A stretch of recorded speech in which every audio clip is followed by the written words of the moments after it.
नमस्कार, माझं रेसिपीमध्ये पुन्हा एकदा खूप मनापासून स्वागत. तर आज आपण काळ्या वाटणातील वाटाणे कसे बनवायचे हे बघतोय. तर आदल्या रात्रीच मी इथं हे वाटाणे भिजवून घेतले आणि आता हे आपल्याला उकडून घ्यायचे आहे.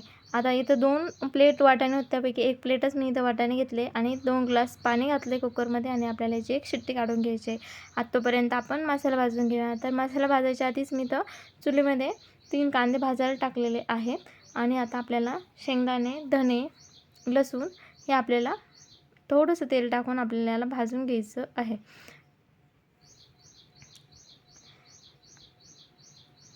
आता हे भाजते तेव्हाच आपल्याला फुटाणेही भाजून घ्यायचे आहे. आता फुटाणे तर भाजलेच असतात, पण परत एकदा मसाल्यामध्ये आपल्याला सगळं मिक्स करून घ्यायचं. त्यासाठी थोडंसं भाजून घ्यायचं. आता हे भाजून झालं आहे. आता खोबरं आणि मिरची राहिली, ते पण आपल्याला भाजून घ्यायचं आहे.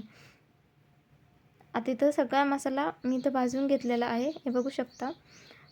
तर इथं आपण यासाठी खोबरं, धने आणि इथं वाटाणे हे उकडून तयार झालेले आहे. हे बघा, चेक करून बघते. आता हे वाटाणे आपले पूर्णपणे शिजलेले आहेत. आता वाटण बनवून घेऊया. वाटाणेही बनवून झाले आणि आता आपल्याला याची फोडणी देऊन घ्यायची आहे. तर इथं तेल घातले, अंदाजेच घेतले. आता तुम्ही तुमच्या अंदाजानुसार घेऊ शकता. आता यामध्ये हळद घालायची आणि कढीपत्ता घालायचा आणि जे आपण फक्त कांदे मिक्सरमध्ये वेगळे वाटून घ्यायचे आणि ते आपल्याला यामध्ये परतून घ्यायचं आहे.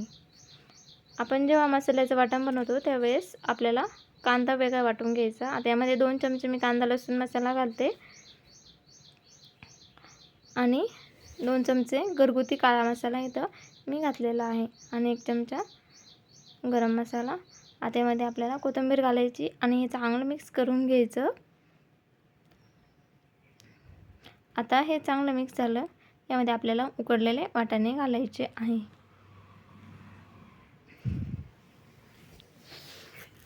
आता याला मिक्स करून घेऊया आणि यामध्ये आपल्याला वाटण घालायचं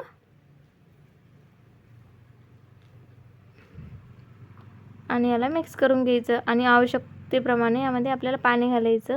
आता आम्हाला हे भाकरीसोबत चुरून खायचे असल्यामुळे मी यामध्ये थोडंसं जास्तच पाणी घालणार आहे, म्हणजे कसं हा रस्सा आपल्याला भाकरीसोबत चुरून खाता येईल.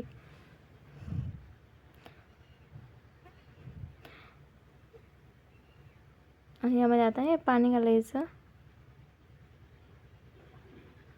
आणि एकदा हलवून घेऊ आणि चेक करून बघू कितपर्यंत आपल्याला हवं आहे.